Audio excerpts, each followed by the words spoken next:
now into the auxiliary gate.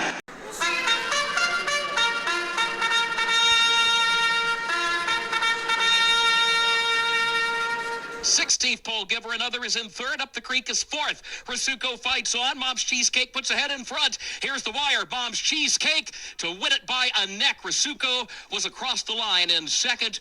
And over the top comes Mom's Cheesecake to spring yet another upset on this Friday card. Getting the victory here, a daughter of Gormley for SJS Stables and trainer Lacy Pierce. You're listening to the Auxiliary Gate Podcast, Kentucky's weekly horse racing discussion. And now, here are your hosts, Alan Schneider, Geoff Riggs, and me, CC Broaddus.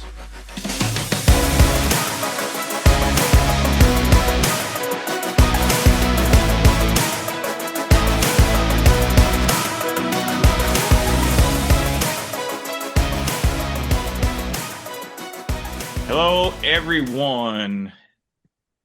Happy October 14th. This is episode number 223 of the Auxiliary Gate Podcast.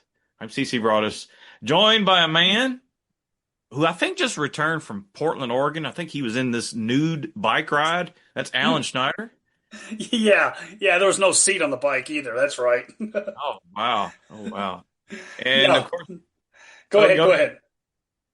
just going to bring in the bearded handicapper himself, Mr. Geoff Riggs.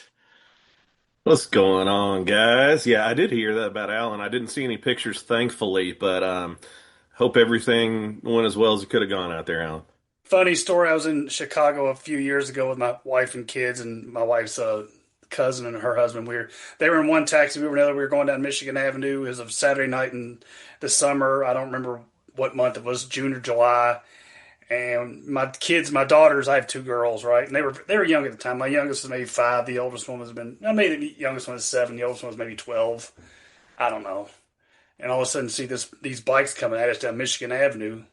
And it's like, there's somebody on a bike driving. That's weird. And it was like, there's a bunch of people coming. And as I got closer, it dawned on me it was a naked bike ride from Iowa. They do it for like 400 miles from Iowa across Chicago. And 400 people, at least 400 people, going down in bikes, all buck-ass naked. And only about 2 or 3 of them should have been buck-ass naked, I'll tell you that. So we had to turn the kids' heads, blah, blah, blah, as they all went by. And some of them needed the work on the bike, I'll say that. But it was a sight to behold, I'll tell you that. You ever been to a nude beach? No, I have not, no. Used to be a nudist colony close to where I live, probably about 15 miles away. It was in Washington County, I think, on a farm. It didn't get off the ground, but that was the plan. They were going to open up a nudist colony. I don't know if it was a zoning issue or something like that. I don't know if you can get zoned for a nudist colony or not, but it didn't go over well. I'll keep that in mind. Geoff Riggs would have been all over that. I mean, the problem with it, guys, is exactly what Alan outlined. Is it all sounds well and good in theory, and then you put it into practice, and there's 2 of the 400 that have any business being out there, and it's like in Step Brothers when they're doing the job interviews, and they got Seth Rogen going, and they're wearing the tuxes, and then he farts, and he's like, oh, now the suit's sounding kind of fucked up. It's like that kind of thing. Like you figure it out. Yeah, there were no Sydney Sweeneys or Brad Pitts in that what I saw or whatever. Not that I was staring that hard, but you never know. You got to look a little bit. What's the one food you couldn't cook in a nudist colony? Bacon. Yep, that's right. Yeah. That's right. That tells me that you've got some experience. Yeah, I'm retired. You never know what I'm going to try in the upcoming years. Hey, before we get into the news of the week, I got this addiction I want to get off my chest. I have been totally devoted all of my time to First Amendment auditors on TikTok and YouTube. Oh, boy. Sounds Oh, my awful. gosh. Oh, my gosh. It's an interesting world. I can't stop watching it. I mean, these guys, if you don't know what I'm talking about, just look it up. But these guys hang out with video cameras and try to look as shady as they possibly can. They'll go on the sidewalk. In this country, you can videotape anybody you want as long as you're in a public place. And whether or not you're in a public park watching women do yoga, or you're recording people coming out of the marijuana dispensaries, or coming out of the liquor store or whatever, you're allowed to videotape or record people. Not videotape, that's a thing of the past. But you understand what I'm saying. And these Yes. people get riled up because apparently nobody knows that there's a law that allows you to do that. I did kind of know that just because some of the stuff I follow online and stuff with, but I did know that. But do you have the right to beat their ass when they do it or not? Not. That's a good way to go to jail. Yeah. It's a good way to go to jail. And I've seen many examples of it. And you can too if you go on TikTok and type in First Amendment auditors.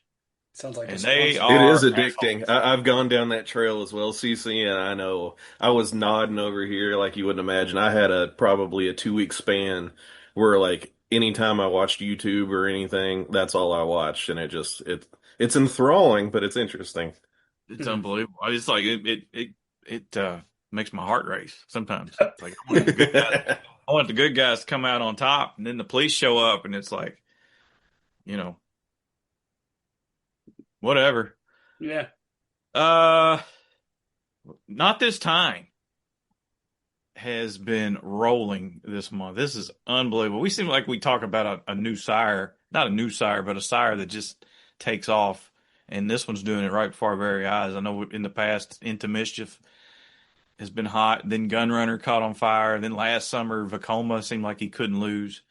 And now, At Omaha Beach before that, had that little short stint, couldn't lose anything. not this time. It's just been unbelievable.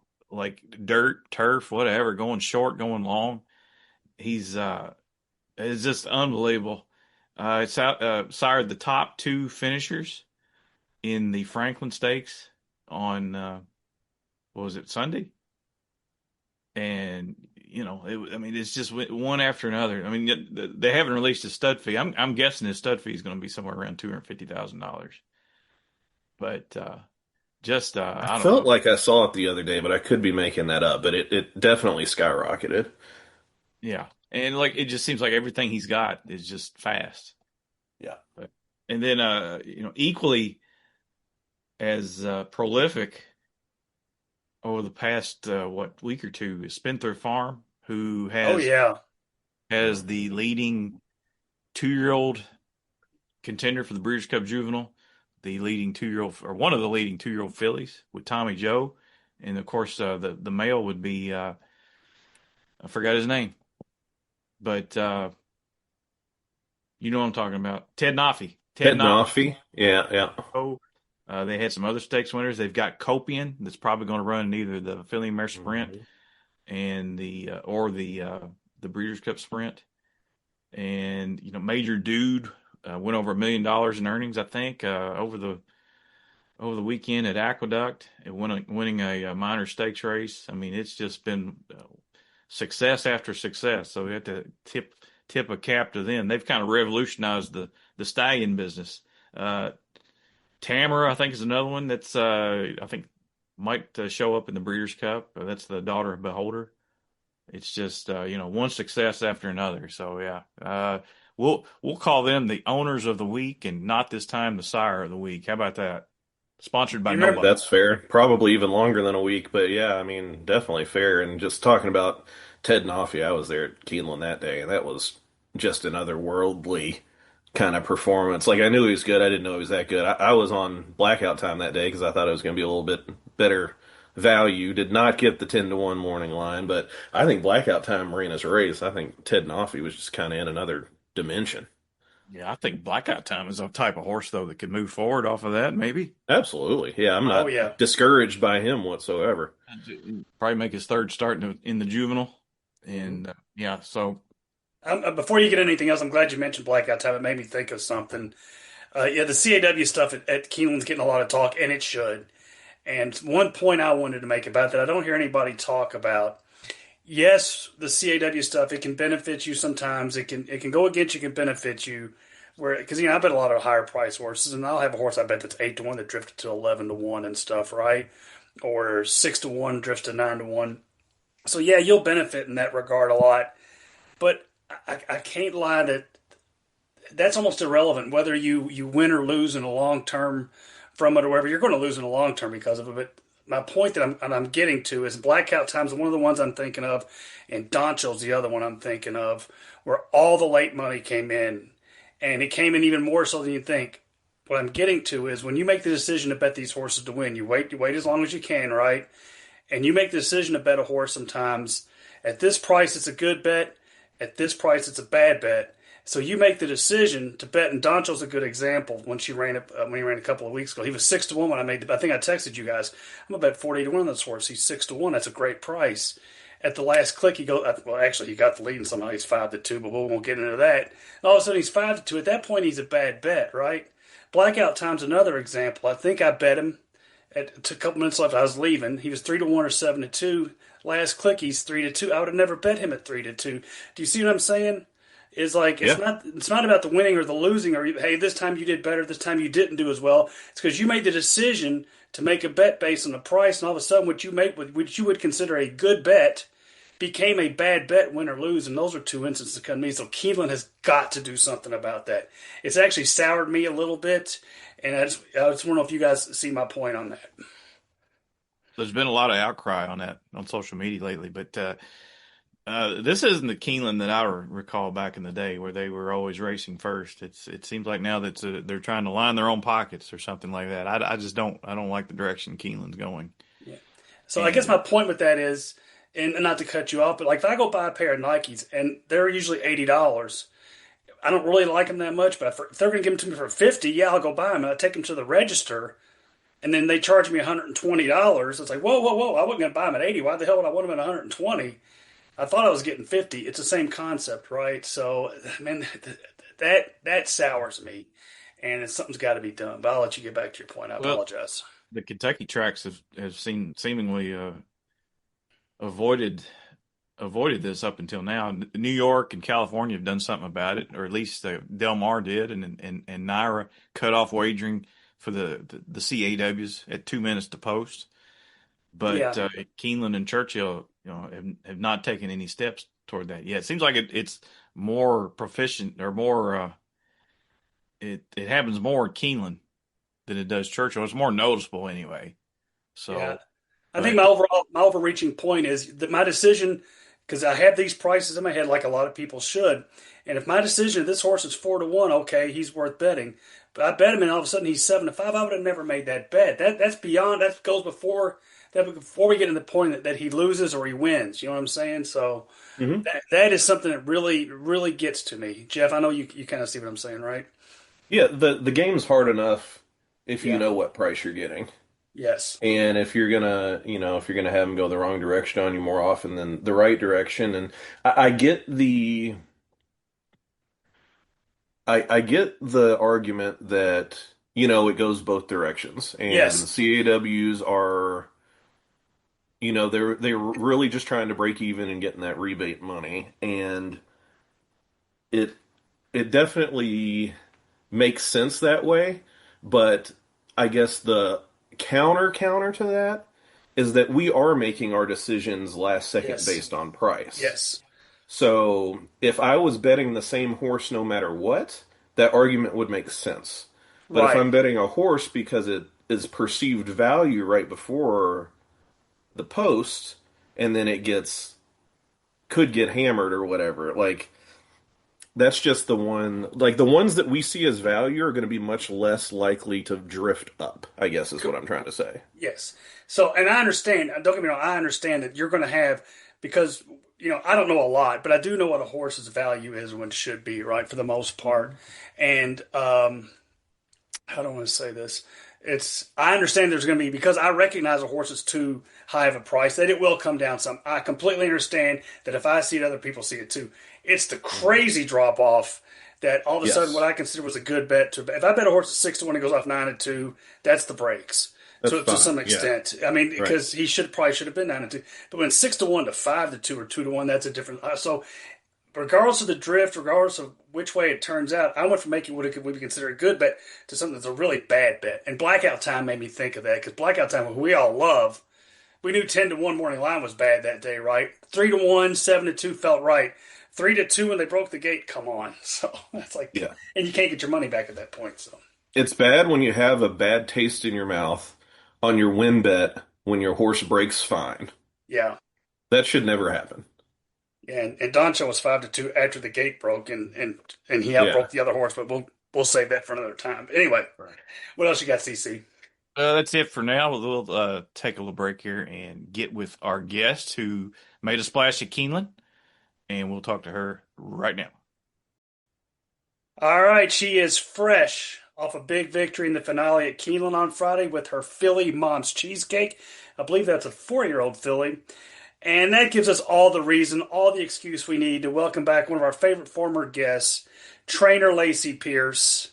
Welcome back and congratulations, Lacy P. Thank you for having me. I appreciate it. And she's 3. Oh, she's 3? Okay, well, She's 3. because in my age, I just start adding on yours. It just seems to be the right thing to do or whatever. So, anyway, before we came on air, we were talking amongst ourselves or whatever, because your last name is Lacy Pierce. Mm-hmm. Your last name is Pierce. What are the famous Pierces? Where do you rank on the famous Pierces of all time? Because we were coming up with some. Guys, help me out. There's Paul Pierce. There's Pierce Brosnan. There's Franklin Pierce. Hawkeye Pierce. Alec Pierce, the receiver for the Colts. Yeah. Pierce the Veil. There's another trainer, Malcolm Pierce. Well, that is correct. Is he still training? I know the last time I seen him, he was up at Woodbine. So, where do you rank among those? You're probably 3rd or 4th, right? Behind Franklin and Pierce Brosnan, maybe? I'm sure I do. I'm somewhere I don't think there, Pierce Brosnan counts. I say we put Lacy 2nd. Yeah, okay. That's cool. But yeah, so we were thinking about that but your maiden name is actually Carrick, right? Your husband is Greg Pierce. Correct. Right? It's Lacy Carrick. Well, before we get into all this stuff with this Mom's Cheesecake horse and stuff, I had intended to ask you back anyway before this horse even won last week at Keeneland. Because of a tweet, the aforementioned Greg Pierce, your husband, had a tweet I really liked the other day. There's a women's panel, and I don't remember where it was at, somewhere in Kentucky or God knows where. It had a bunch of women on there of some sort of elite status talking about racing, blah, blah, blah. And Greg's point was, why isn't my wife on there? Why isn't Lacy on there? She's a horsewoman. She's got her boots on the ground. And it got me thinking, it's like, yeah, I agree with that. It's like, where are the women with the boots on the ground type of everyday life like you or Michelle Lovell or Sophie Doyle or Erin McElwee at Ellis Park? Something like, did you get an invite? Oh, no. I think we're all of us we're working. Oh, yeah. Because I don't actually know a woman in person that I actually know that knew anything about it. Oh, really? On the backside at all. And then, of course, when he posted that, there was a couple people that I know of that had sent me a message. Oh, I can't believe you've never heard of this. I've seen them. I've been here. I've been there. It's good. You go in there and it's welcoming. I'm like, well, it can't be too welcoming. There was no invite to anybody. None of the women I know have ever heard of it. So it seems a little more closed off than it would be. It's for women. We're women. So it looks like there would be an open invitation to come, join, but I've not heard of it. So, yeah. Well, I tell you what, if you and the other ladies I mentioned, Kelsey Danner, in addition to that, I might watch that, but that really wasn't up to my thing. I'm sure it was great. I'm nothing against it. But now if they get you guys on there, I'm going to watch. Because for one thing, as we talked about last time you were on with us, you've got the Reba McEntire voice. That automatically makes it listenable too, right? Yeah, absolutely. And you were also telling me before we went on air that you used to have Crystal Gale type length hair, right? So you couple the Reba McEntire voice and the Crystal Gale hair. Who wouldn't want to watch that? Absolutely. Did it get down to the floor? Did your hair get down to the floor like Crystal Gale? No, I think my knees were about as long as it got before, my mother made me cut it. I mean, it's still long. It's actually the shortest it's ever been right now. And it's just about 4 inches past my shoulders. But I figure the older I get, the shorter my hair needs to get, because I don't want to be, have gray hair that drags the ground. So that's my hair just gets shorter the older I get. But I think right now I'm going to leave it for several years the way it is right now, because I love my long hair. It's never been shorter than it is now. Well, it was lucky the other day when Mom's Cheesecake got that win at Keeneland. That's the horse that I'm going to focus on a little bit in this segment that I have.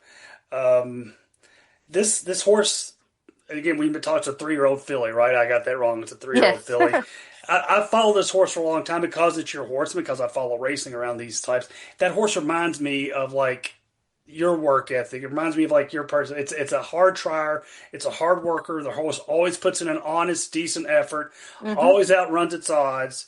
Yep. And horses like that try every time particularly at the starter level, what you'll have is those horses that try each time will eventually get the trip and get the job done because some of the other horses that had the flashy wins, they'll go off form.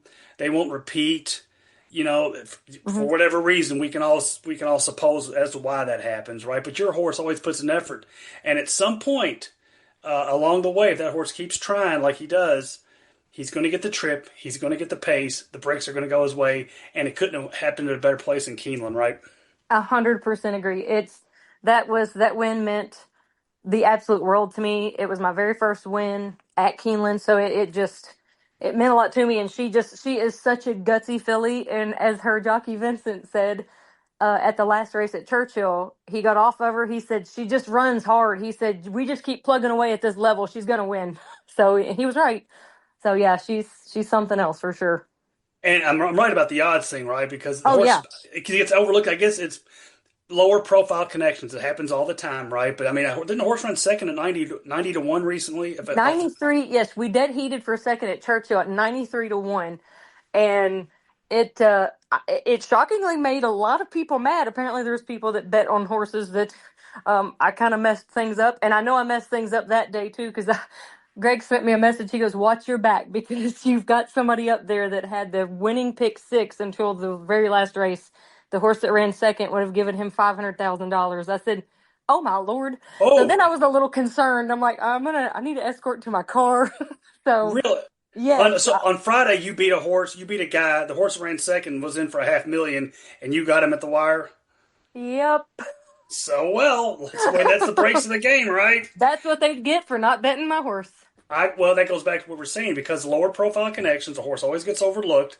Horse always puts in her race, and that's on you for leaving one out like that, right? I completely agree.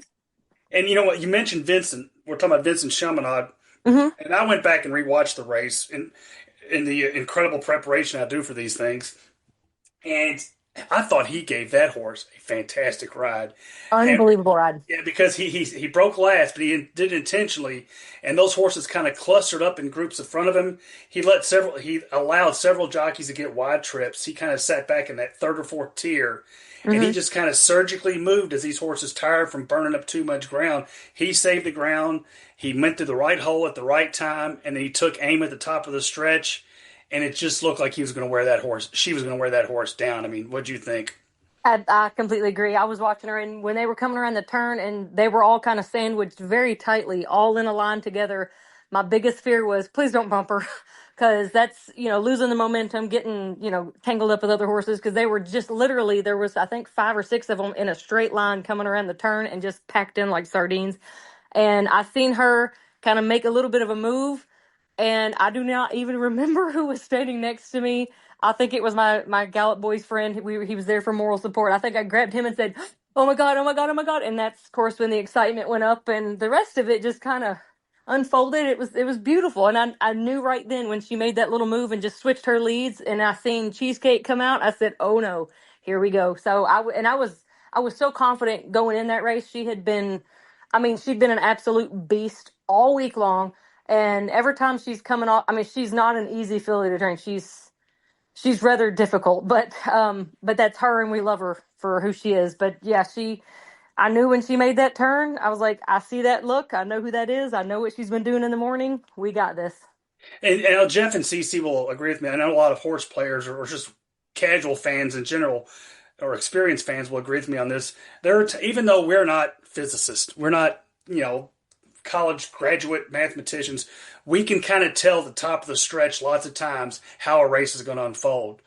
And Yes. as I saw Vincent make that split, and he got about maybe 3/8 of a mile from home, I was like, he's got this horse measured. He's gonna break from the pack, and he's gonna wear the leader down. Sometimes it doesn't work out like that, but we can always tell whether we want to believe it or not. We can tell, and I was like, he's got that race measured.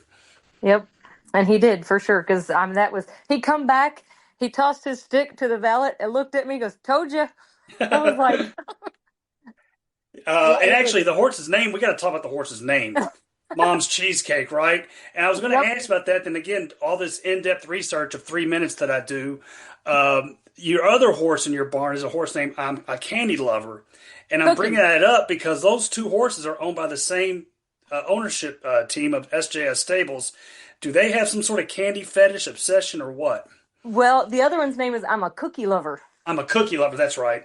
Yes. And so that one's actually a more interesting name than Cheesecake. Cheesecake, I'm not exactly sure what's going on there because my first thought was when I'm getting these horses, I was like, he just really likes food. And it's not that, I don't guess, because that's Cheesecake's honestly the only one named after food because Steve, which is SJS Stable, his wife's name, actual on her birth certificate name, is Cookie. And Oh, his okay. horse's name is I'm a Cookie Lover, which is actually his wife. Oh, So okay. yeah, and everybody says the same thing. And they love this horse when I enter her. When they ask me the horse's name for entries, I say I'm a Cookie Lover. Every single entry clerk says the same thing. Me too. That's So, awesome. but yeah, so she's actually not named after food. Mom's cheesecake. I don't know if his mom just made just good cheesecake, but there had to have been something there with food. But yeah, so it's a quirky name, but it fits her perfect. Well, before I kick it to Cece, I would just recommend that those owners should have brought you some of Mom's cheesecake after getting a win at Keeneland, correct? I mean, I think you That guys earned that. I'm I think sure so too. Instead of donuts, we will take cheesecake. Yes, I'm sure Greg would have helped you with that. All right, no doubt. Cece. CC's got the mute button on. He's working on it. Sorry. I was talking away. Lacy, let's Uh-huh. talk about a really classy mare or filly in your barn or recently in your barn named Laura's Charm. She's Mm-hmm. won $400,000, won Wow. a really rich allowance race last fall at Churchill Downs. Has not started since July and no workouts recently. Give us an update on Laura's Charm. She is actually at Maple Lane Farms, and she is in foal to Epicenter. So her last few starts, she ran bred, and her last race was designed to be her last race. Um, Whether win, lose, or draw, that was her last race, but she did it the right way. She went out on a win, and the very next day she was declared retired. And I kept her for another week just to kind of let her down and spend some time with her. I've had her for 4 years, got quite attached to her. Um, and so I got to let her down a little bit, and then I got to load her on the van and send her on her way to retirement and motherhood. So, and then I've been out to visit her, and she looks absolutely fabulous, and she's in great spirits, and I cannot wait to see what kind of baby she produces with Epicenter. It's going to be a beautiful baby, whatever it is, but yeah, so she is unfortunately very retired and very pregnant. All right. The owners of Laura's Charm, are they the type they want to sell, or is there any chance that you'll get to train the offspring? I 100% gonna sell this one. That was kind of by design. So the first baby for 100% will probably most likely go to the sale. So I will have to, if I want that one, I'm gonna have to go buy it. But but yeah, so for sure she'll be going to the sale with that one. Okay, well, maybe that's not out of the realm of possibility. Maybe you can get some money together and buy her, I and buy I'm or hoping. I hope for the owners that that's not a possibility that she sells or the baby sells for an unbelievable amount of money for them. They're great people and they absolutely deserve it. And it should be. I mean, it'll be a well-bred horse. And I mean, Laura, she could run on anything. She won long, short, and all three surfaces. So it was kind of open on what you could breed her to. She pretty much lined up with everything. So, yeah, so it's going to be exciting if especially not being a part of it, but getting to watch the baby run and see how much it brings at the sale. So a little bittersweet, but my main concern was her and getting through her through retirement and making sure she was all good and hopefully one day I'll get to see some of the babies and maybe even get to train one. do is there anything you have to do differently for a mare that's in foal? Like, maybe feed more ice cream or peanut butter Well, sandwiches or I'll something tell like you, that. she was an extremely easy keeper. Even while pregnant, like she just, and it wasn't baby weight. Like she got minimal feed because she would get heavy very quickly. So I kind of really had to watch her on weight. So I just monitored weight really well. Of course, she stayed on Regimate. And the only thing that was a huge difference, which I wasn't accustomed to on the racetrack, well, a little bit from Neil Howard, because he did, deal with several that were bred and running, was you have to do a lot of palpation. So it was a little difficult finding a vet on the backside that was licensed to do that, but I actually have one, so that worked out really well because it was the one I was using. He said, no, he said, I used to do repro. So I was like, that works out perfect. So other than that, as far as training her goes, she got quite aggressive, which is kind of, was the intention. We knew a lot of the times getting bred, you got some that don't take too well to it and others that just really take well to it. And she just happened to be one that really took well. So, yeah, it wasn't too much different as far as the training aspect, but the medical aspect of kind of monitoring the baby. And it was pretty interesting, getting to see the baby forming as she's running. My question was, though, is the baby still a maiden, since technically it did cross the wire first? I was like, it's going to be born a champion. So, yeah.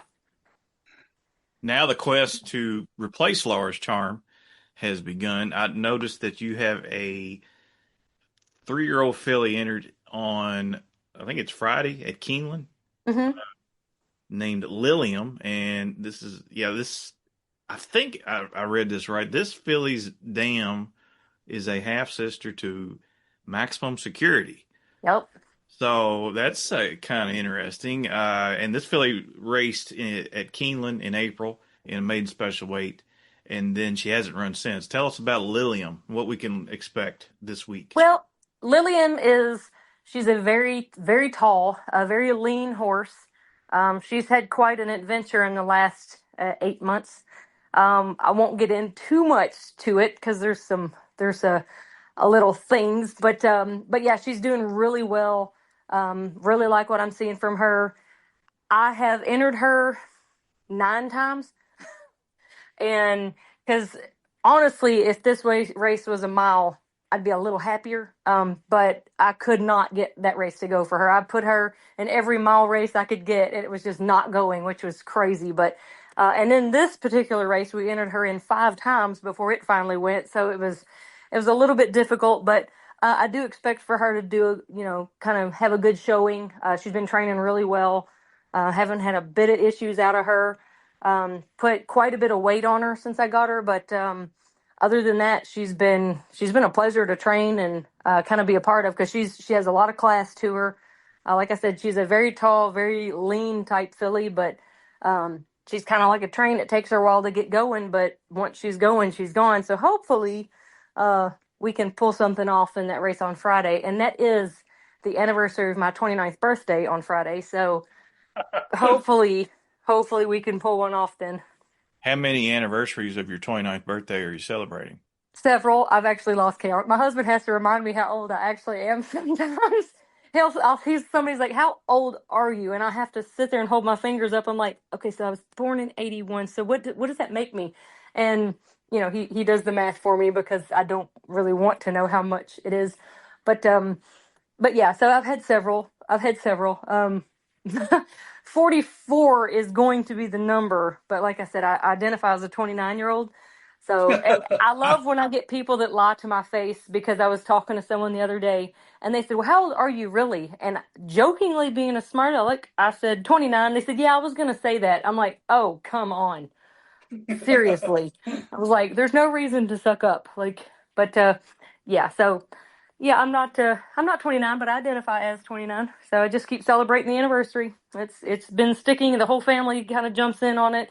They get me a 29th birthday cake every year.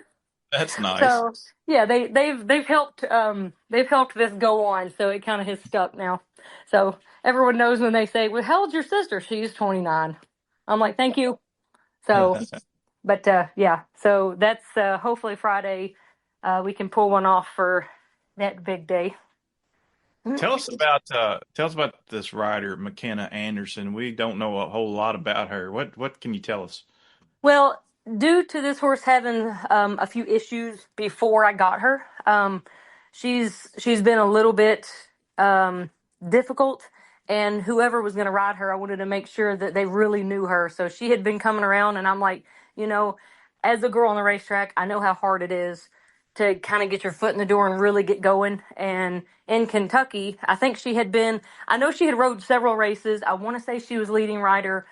I don't remember what track. But her agent, Larry Legoo, which is a wonderful person, he brought her over to the barn, introduced me, and I put her on the horse, and she liked her. And then I had her breeze the horse, and she really liked her. So I'm like, I'm gonna give this girl a chance on this horse. And I told her there's no pressure. I said, this horse is training great. There's no pressure here. Just kind of see what we got, see how how you feel on her, and kind of go from there with her. But she really likes the horse. McKenna's a very hard worker, and she has a gigantic heart. And I would absolutely love for this to work out and this horse to win for her and me. So, and the owner. But hopefully the stars come aligned and this works out. So, yeah. I mean, as I told her, there's not a whole lot of pressure because I want to make sure this horse gets a good race under her belt. Because honestly, she's probably going to need a race. But hopefully we have her tightened up enough to make the 7 furlongs and be up front when she does it. So, but McKenna's a great person. So I'm really happy to have her on this horse. I trust her with the horse. So, yeah, I think she was the best rider for the job. Are you still out at trackside? Yes. Do you stay there year round, even for Turfway? I do, yes. And it's been outstanding since Turfway's been open, and just kind of have a home. Just stay.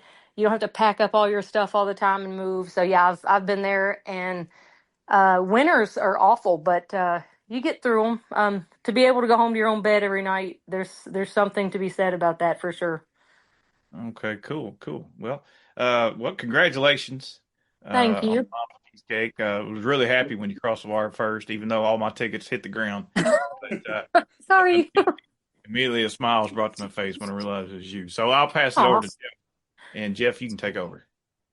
Yeah, absolutely. Lacy, good to be on with you. I wasn't able to, I wouldn't hear you last time you were on with these guys. So I feel privileged to be able to have you as a guest on here.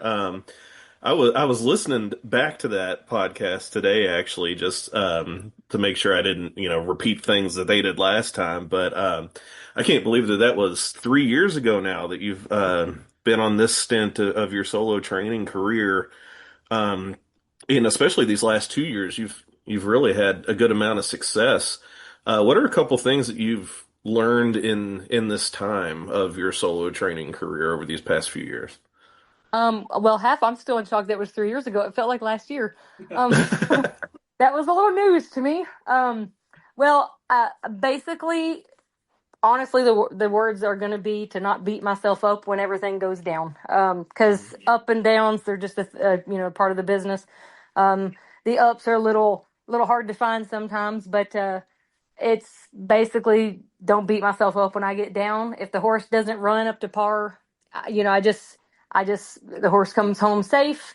We can try something different, back to the drawing board. I used to really, really get down on myself, and I'm an absolute worst critic on myself. So it took a lot to stop beating myself up. And once I stopped doing that, I really started enjoying what I'm doing and being able to relax, and I'm back to loving this business instead of dreading it and just always waiting for the next thing to go wrong. Now I'm just, whatever's going to happen is going to happen. And, you just deal with it, go on to the next day, try again. So that's probably the biggest thing I learned, is to just take it as it comes and not get too upset with myself. Because there's a lot of moving pieces in this business, and to try to get everything to go perfect, it's just not going to happen. So, but that's what I've learned.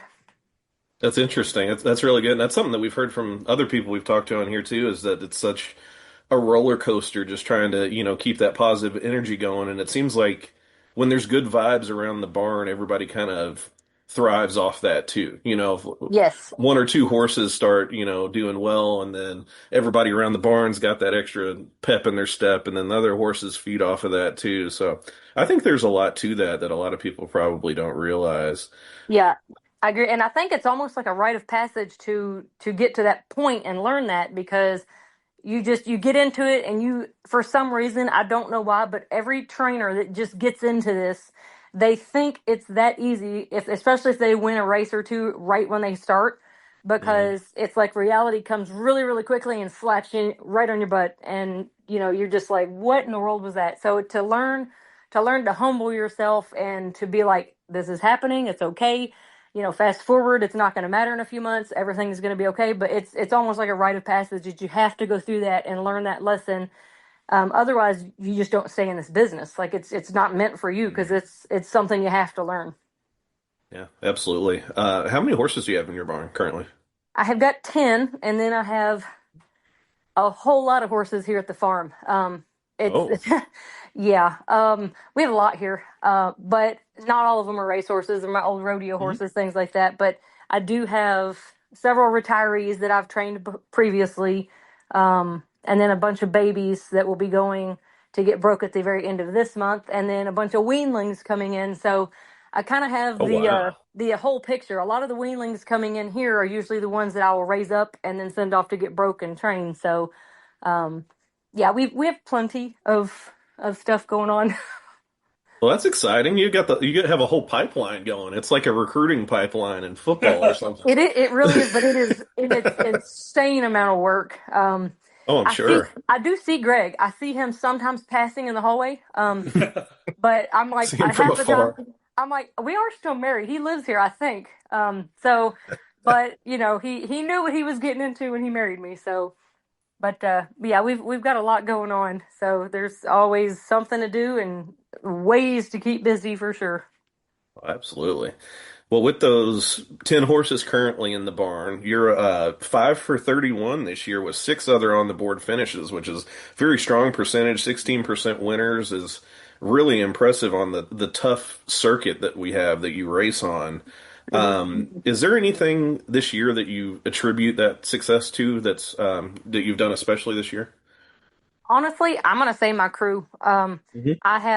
I have a rider that it's almost scary because our brains think alike. I can think it, and before I tell him, he'll look at me and tell me what I'm getting ready to say. I'm like, oh my God, that scares me. But we've been together for well, he kind of came with me from Catalano, so I would say about 6 or 7 years now total.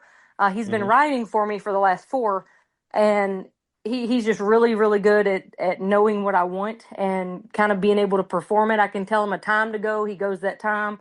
I can tell him, and everybody thinks I'm crazy when I give him directions because I'll be like, just do what you need to do and change if you have to, and everybody's like, what? But he knows exactly what I mean. And then I've got a Yep. couple grooms that have been with me for a long time, and it's something incredible to know I can walk out of my barn and things are going to get done just as good as they were if I was standing in there making them do it. So Mm. it's the having a good crew and being able to trust them and knowing that everything's getting done the way it's supposed to. Horses are getting taken care of the way they're supposed to. That's enormous in this game because I've worked for so many barns where there was no harmony in the barn and everything just went bad. Yeah. Yeah, and I'm sure that it takes time to build that trust and get to that point, to your earlier point of sometimes you just kind of have to put in the time to get there. But it's Yes. great that you have that kind of synergy now. Oh, yes. Um, well, talking about some of the horses, I mean, the guys have touched on, a few of them that are the main ones, but I'm going to go back to one of the dessert themed horses. I guess we ended up that this wasn't actually dessert themed; it was wife themed. But I'm a cookie lover. Is in tomorrow, I believe, right at Indy. I think Yes. she's on the AE list, but Yeah, we first drew one, so in. hopefully, Yep. okay, good, good. Yep. Um, uh, so I mean, she's an honest horse, and I know last time at Ellis she's been off since July. It seemed like maybe she wasn't quite herself in that race, but it's good to see that she's coming back. How's she doing coming into the race? She's doing really good. She is a horse that is once again it's the hardest thing right now is to get entries. You can't. It's so hard to get horses in. I have entered her. I can't even tell you how many times, but she is a particular horse. She is almost strictly turf or all weather. There's no dirt. Mhm. There's definitely no mud, and if it ever looks like it's going to come to that, we will scratch. She is 100% turf, but to find the distance and the surface and the right level and everything, and then get the race to go has been nearly impossible. But she is very honest. I really like her, and given the opportunity, I think she's a pretty decent horse. But it's just like I said, it's just getting these races to go. She's been back ready to run for about a month and a half, and yeah, it just this is what kind of popped up. I was like, oh, please go. And then we pop up on the also eligible. So I had been crossing my fingers all morning until I got the call from the stewards. He said, would you want to run? I said, did somebody scratch? He said, yes. I said, yes, we're running. And then I jumped out of the Don't office. have to ask me twice. Right. I run out of the office and I yelled to everybody. I was like, she's in. So, because everybody knows how many times I've entered that horse. So that's probably been my biggest problem this year is just getting races to go or get in some of these races that are going without me. So, but it's been a struggle. So, but yeah, I like her. She's a good, nice, honest filly. So, and then she has a little brother that's actually going to be running hopefully on the 23rd. And he's similar to her, but I believe he could possibly run on dirt.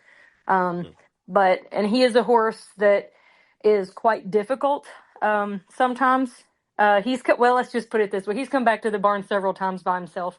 So I've got to make sure that Jonathan will be on that one. He knows him really well. And to me, it's very important that he can get to the gate.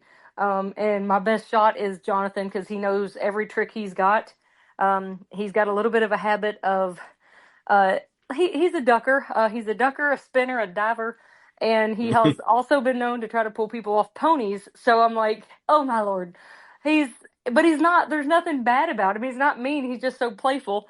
But yeah, so hopefully that works out too. Because I love putting Jonathan on horses and giving him a chance because I mean he's got talent. He's got a lot of talent. But he just doesn't. Jonathan Kurtzinger, right? Yes. Jonathan Kurtzinger, yeah. Yes. But he just doesn't get too many opportunities. But he's very great in the mornings. He's unbelievable, and he just doesn't get that many opportunities in the afternoon. So I love being able to put him on horses. That's great. Yeah, it'll be a fun one to watch, and hopefully he brings that playfulness and competitiveness to the racetrack when he gets in there in the afternoon. Yes, and hopefully it's straight. Yes, exactly. He might take the adventures route. With the rider on. Yes, exactly. We'll keep our fingers crossed for that. But before I toss you back to Alan to wrap things up, so we did talk a little bit before about the Reba voice, and we were talking before as well how you have a great voice just to be recorded. Do you sing at all? It feels like you would be able to sing. So, I won't, but I can. I used to actually, me and my mother, we used to always sing. If we were in a car, me and her would put concerts on for each other on the front porch when I was younger. That's I've been in a lot of contests, and oh wow, yeah. So and I don't know why, every family get together that we ever had, my grandfather would always, because he was the musical man in our family.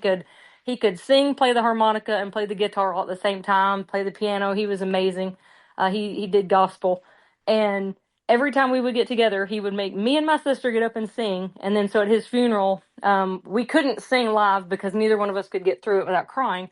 So we taped a CD, and that's what they played at funerals. And then every time somebody passes away, they want us to play the CD. I'm like, oh, Lord. But yeah, so I can, but I won't. Wow. Well, I'm going to consider that self a win for me. I think I'm a pretty good talent scout, but that's cool to know. All right, I'll kick it back over to you. Well, he actually stole. I was going to request for you because, again, we talked about this prior. You do sound like Reba McEntire. And I was going to ask you what you wanted to close with. Did you want to sing The Night the Lights Went Out in Georgia, or did you want to sing Fancy? Which one's your specialty now that you're not going to sing it? I bet you sing one of them. I'm going to tell you, I love Fancy. She has so many songs that I love. And honestly, my favorite one that she sings is You Lie. And I've heard so many people butcher that song. And it's very painful to hear other people sing it because it's very difficult to sing. But that's probably my favorite song that she sings besides Fancy. So, I mean, if you like Reba, you have to like Fancy. It's something you have to do because, I mean, Fancy is Reba. So, But yes, So you're not going to sing on here though, but if someone were to come by the barn or take you to a karaoke bar, you would consider doing that, right? I don't know. I mean, I don't know. I don't know. I can't answer that honestly. Well, because I need an impetus to get out to trackside to see all you guys I interview, so that's going to get me out there because I'm going to request the night the lights went out in Georgia Oh personally. Lord. That's my favorite. So, one last thing, if you do that for me, you sing for us, and then I will make a request to some people at Churchill to get a Churchill themed, a regional themed ladies panel out there. Okay, follow me on Yes. this. And it'd Hmm. be like you, the aforementioned you, and Michelle, and I'm just trying to think of people off the top of my head. Sophie Doyle, Farron Peterson, McKenna Anderson, all these different ladies who work at the track on the backside, and have your own regional women's panel, something somebody would want to watch, right? Yes. And maybe we'll get Caitlin to host it or something like that. Hmm. Would you? And then the only thing is you got to show up wearing blue jeans and muddy boots, right? The I way it's mean, supposed to be. absolutely, because that is what women on the backside on the racetrack have on, and that's how they are. Women on the backside are working. They're not clean. They're not in dresses. Um, they don't have their hair perfect. I mean, and there are an unbelievable amount of women. I don't think people quite realize how many women, especially True. women trainers, there are on the backside. Like I can name five right now. I mean, there's Jade so many of them. Cunningham, Yes. Sharita Vo. I mean, we can Yep. go on and on. Yep. Yeah, Name some Gigi more. Lozano, Yes, Michelle Nia, Reina Gonzalez, Rhodey Barrett. Oh God, Rhodey she'd kill me. Barrett. Yes, she'd kill me if I just said her name wrong. Yes, Rhodey, and all wonderful, wonderful people. So, there's also Sarah. Sarah Um, Hamilton. no, Schaefer. Sarah Schaefer. Schaefer. Yeah, she's new. Sarah Schaefer, yeah, Sarah Hamilton. She's in my barn. She's super nice. Um, and then there's another one. Brittany Vandenberg. She's out Yes. there.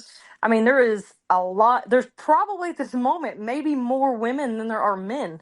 Wow, So, oh, Jenna is out there. Jenna Antonucci. She's out there that's apparently. true.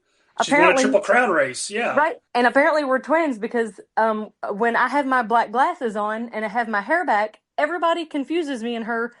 I'll have people sitting there talking to me and I'm looking at them and they're staring at me for a minute and then they're like, "Oh, wait, that's not you." I'm like, "What?" So yeah, there's so many women back there. So if there was an actual women's group of people on the backside that worked on the backside, I would join that in a heartbeat. So I know Joe Christofek listens to this and some other people at Churchill. And I'm not just saying this as a jokey thing or whatever, blah, blah, blah. I actually think this is pretty interesting. It'd be a good thing to do Hmm. regionally. And I would watch it. I know these guys would watch it or whatever. So I just think it'd be kind of interesting. We didn't even get to all the female jockeys and stuff too, and other people Exactly. and all the other people in so many different roles or whatever. Hmm. I like this idea, and we're going to push it. Okay. Sounds good to me. All right, and you can be the spokesman. And we'll take breaks at halftime, and you can sing during the halftime, wherever. A little Loretti, a little Dolly, blah blah blah.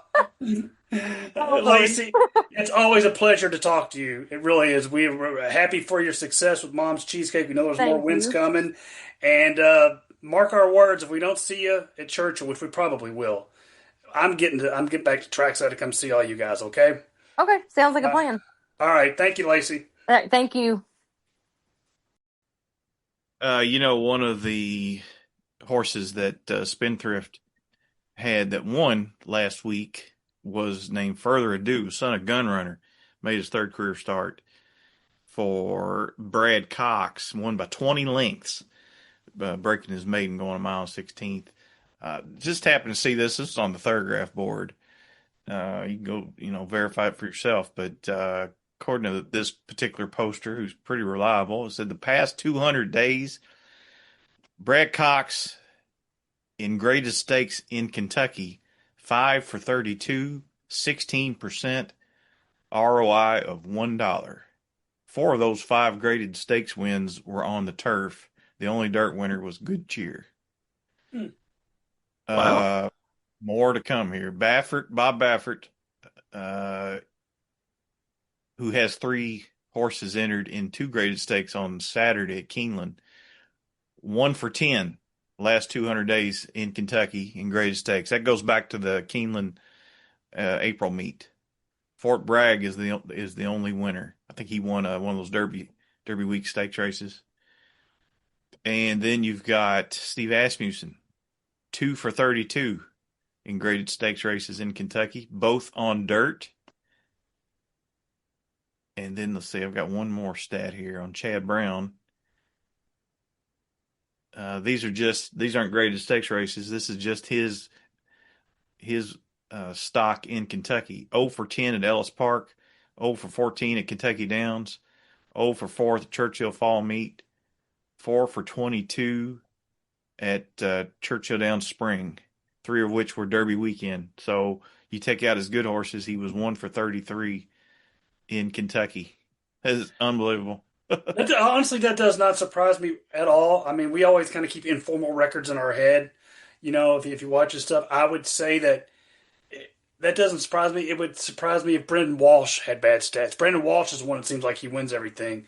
Mark Cassidy to a little extent, right? Some other guys or whatever. So I knew Chad Brown hadn't won in forever. It seemed like here. The Chad Brown stats aren't as a big a deal because he has his C string. Right. Yeah, it really is a C string here. Yeah, and then the A strings at New York, probably the B string is at Monmouth, which is closed now, so I don't know where they go. But the Cox and Asmussen both have their A strings here. So I found that a little bit surprising. Well, half of Asmussen's are probably Skelly, who gets over bet every time and then breaks terribly and then rushes up and then fades. So maybe that's part of it. Cox does surprise me.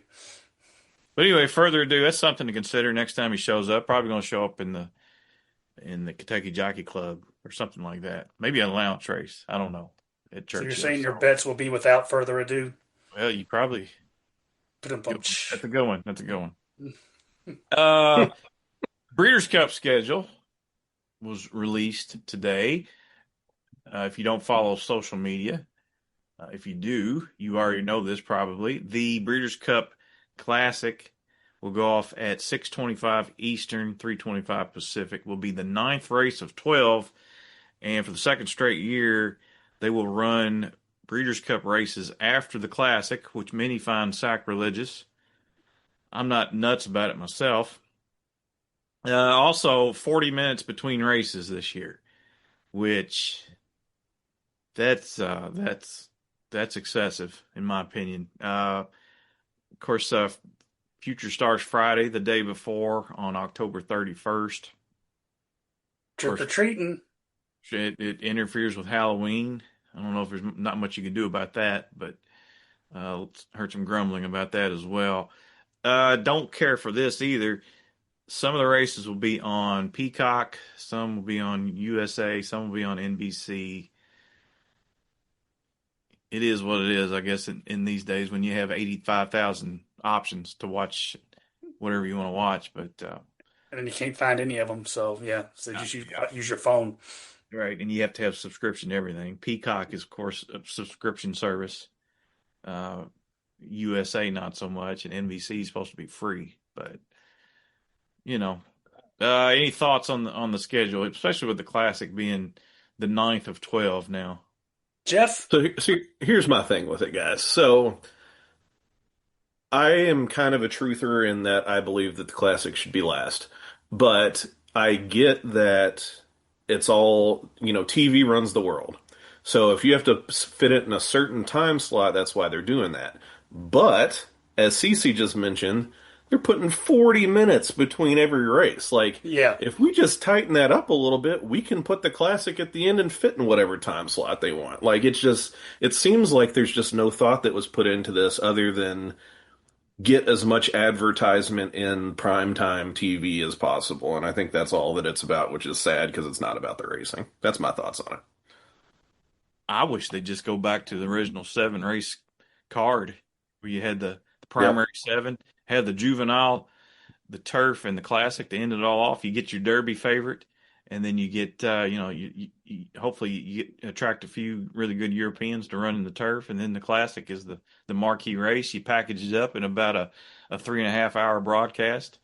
And less is more. Less is more. That's what I think. And I harp about this every year, but the sprint has suffered by the addition of the filly and mare sprint and the dirt mile, neither of which are necessarily championship races like the sprint used to be. I've seen a lot of sprint races over the years. We've seen Breeders' Cup sprint fields have 6 horses, 7 horses. Mm-hmm. Back in the old Yep. days, you would have a full field of 12 or 14, however many they ran, and then you'd have the best fillies running those races as well. And they held their own, safely kept, and Mia Farah and all those really fast fillies always did well. Uh, Soviet Problem was another. They always ran well in that race. And now that they've got 2 divisions, it always waters down. I remember a filly mare sprint. Was it at Del Mar recently? They had 5 after scratches. Mm. That's not what we want. Just go back to the original 7. You can do whatever you want on Friday. Run the turf races, the juvenile turf races, and all that. But let's get back to the good old days and just get it done in 3.5 hours. Everybody has a good time. You can show it on TV and send everybody home. Less is more, and in that same less is more vein, I would add that let's cut the NFL season back, keep it at 16 games. Let's keep the NCAA tournament, cut that back to 64 teams. What else am I thinking on? The college football, have that an 11-game season, 10-game season, or whatever. No more 15 race, 14 race cards, which I think is demonic. I despise marathon cards, so let's just get rid of all that. But they keep doing it for a reason, so. Well, it made me think of college football. The first race on that Saturday is 1:05, and the last race is 8:25 Eastern. So you've got over 7 hours of racing over 12 races. I mean, it just reminds me of college football. I think college football games are excruciating when you're there with the TV timeouts and Oh, yeah. sitting there, and then 20-minute half times, and it's just. And and then that long day, just that much more talking head nonsense and stuff that doesn't matter and blah blah that I don't pay attention to anyway and stuff. So I just shut all that stuff off and make my own mind up. But yeah, to your point. And lastly, it just wrapped up a few minutes ago. They are auctioning off the D. Wayne Lucas equipment and memorabilia collection, and I was going to register to bid. It started about an hour after I thought, or I knew that it was going on. But let's talk about some of these things that have sold at this auction. I'm going to describe some of these items. You tell me what you would bid on something like Lucchese black alligator cowboy boots, size 11.5 E. Geoff, what would you pay for Lucchese black alligator cowboy boots? Well, that's a little bit small for me, so I'm going to have to take it down a little bit for the lack of utility. But I don't know. Let's see. Probably worn by D. Wayne Lucas, though. Worn by D. Wayne is where the value comes from. Yeah. I'm going to guess somebody's paying $1,000 for those. Okay, you're way off, buddy. $4,100 plus. Oh my goodness! Plus, they add on a 10% buyer's premium, so you're looking right around $4,500 for that. We got 3 pairs of sunglasses, kind of like the kind that he wears. I'm sure that he'd worn these at some point. Just 3 pairs of sunglasses, $400. What else we got here? Black custom made cowboy hat, custom made for Lucas. Oh, that's a big one. Alan, what do you think? 6,000. I think I told you that earlier. Really, Yeah. I just guessed. Is that right? $6,000 plus the buyer's Oh, premium. I honestly didn't remember you saying that. I'm not just saying. Well, if the boots are going for 4, I mean, Yes. his hat is what is iconic about him. So I guess that makes sense as far as the market being set. But, geez. Here's a barn sign. It's a pretty cool sign, actually. I wouldn't mind to have it. It says D. Wayne Lucas Racing Stables. I mean, I don't know. I can't tell if it's made out of wood or tin or what. I guess it's wood. $6,500. I mean, Whoa. That's incredible. I That surprises me that that's higher than the hat right now. Are they done or are they still bidding on those? No, it's done. It's over. Wow, that surprises me. I mean, I guess it is a good display piece, but I feel like his hat is like the ultimate. I'll sell you guys a 2-year-old pair of Hey Dudes, size 11, $7.50, and I'll even throw in some old underwear too if you like. So going once, going twice. All right. 1999 Kentucky Derby charismatic barn sign. $5,100. Not the ones they post at Churchill. This is a different track, looks like. $5,100 plus the buyer's premium. It's really not my thing. Man. Pretty incredible. I mean, they all want a piece of history, I guess. Mm-hmm. What else we got here? This is crazy. That is crazy. But here, see, it's funny. This is the same. A few lots later, here's the same sign. $2,800. Whereas the other one, what was the other one? 4,000, 5,000, something like that. Ooh. So, pretty cool. Pretty cool. I was shut out. I was the underbidder on everything. Oh man. Here's a unopened Dom Perignon 2004 champagne bottle from Phasig Tipton. It looks like it's autographed by Lucas. $1,700. That's unbelievable. Maybe Lacy Pierce can take some of that mom's cheesecake money and maybe get her a big bottle of Dom Perignon from Wayne Lucas. There you go. Maybe so. I've got a picture of him somewhere around here that he signed that took with Amanda, but I've lost it naturally. But maybe I can sell it for something. Cool. That's it. That's all I got. Anything else y'all want to add? I'll just Well, I got a shout out to our boy Donnie Salvino, who always listens to us on our walks. He's a fellow Brilliant Racing member, and I'm going to get to hang out with him at Keeneland tomorrow. So pumped about that. But he got a win with his horse McMoney the other day at Hawthorne. So congrats to Salvino Racing, and shout out to Donnie. Hope you're enjoying your walk Donnie. whenever you're listening to this. Congrats to you, Donnie. Happy for you, brother. Absolutely. A win anywhere is worth celebrating. Awesome. Okay. Before we go, anything else? Nope. We're good. Sounds good. All right. On behalf of our guest, Lacy Pierce and Mom's Cheesecake, and of course Geoff Riggs, Alan Schneider, and a cast of thousands, I'm CC Broaddus reminding you the gambling money ain't got no home.